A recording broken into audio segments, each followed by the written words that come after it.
Listen closely, because what I'm about to say will hit different. There comes a moment when the tables don't just turn, they flip so hard the whole room goes silent. That moment is now. And guess what? You didn't just win the game, you studied it, decoded it, and mastered it so flawlessly, even the players trying to sabotage you started clapping by accident. Here's a fact. In psychology, there's a phenomenon called the backfire effect. It's when someone tries to prove you wrong so hard, they end up proving you right. That's exactly what happened here. They plotted, they whispered, they even threw shade in HD. But you stayed in position, moving with divine precision like it was all part of a secret mission. And now, they're speechless, mute, frozen like Wi-Fi just cut out during their villain monologue. The people who thought they could control the narrative didn't realize you were the plot twist they couldn't write out. You let them think you were losing, only to checkmate their entire bloodline with one move and a smile. Side note, did anyone else hear that? That was the sound of fake people choking on their own karma snacks. So buckle up, because in this video we're unpacking exactly how you outplayed the entire circus key while they were too busy throwing bananas at each other to realize you were the zookeeper with the keys the whole time. Let's dive in. Number one, you let them underestimate you. That was the entrance fee. You let them underestimate you. And that was the smartest move you could have made.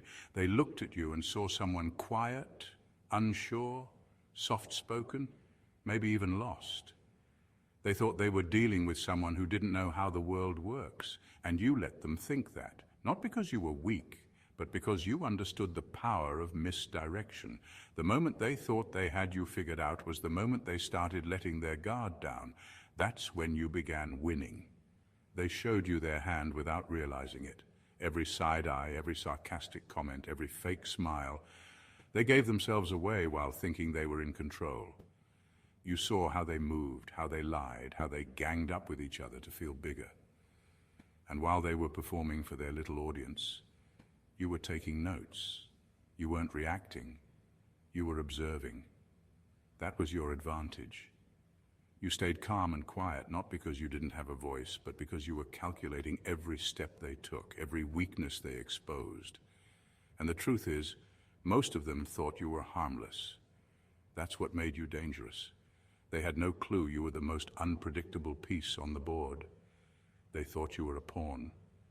But pawns become queens when they reach the other side. And now that you've arrived, they're shaking, because they know they can't put you back where you started. You didn't fake anything. You just refused to perform.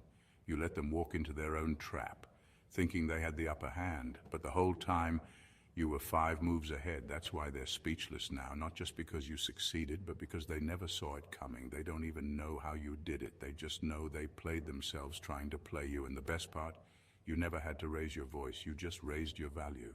Number 2, your humility was strategic, not insecurity. Your humility wasn't a weakness. It was a weapon they couldn't recognize. They thought you were unsure of yourself because you didn't brag, didn't compete, didn't fight to be seen. But what they didn't realize was that you were never seeking attention. You were focused on alignment. You weren't interested in proving anything to anyone because you already knew who you were. That's not insecurity, that's discipline. While they were out there scrambling to be noticed, constantly reminding everyone of their so-called value, you were building quietly. You were planting roots while they were showing off branches. They thought they were winning because they were louder, flashier, more visible. But when the storms came, it was your stillness that kept you standing. They mistook your restraint for self-doubt. Truth is, you just didn't feel the need to sell yourself to people who couldn't afford your presence in the first place. You stayed in rooms that you had clearly outgrown just to make sure you were watching the full cycle play out. You wanted to see who would talk over you, who would ignore your wisdom, who would pretend not to notice your gifts, because that told you everything you needed to know.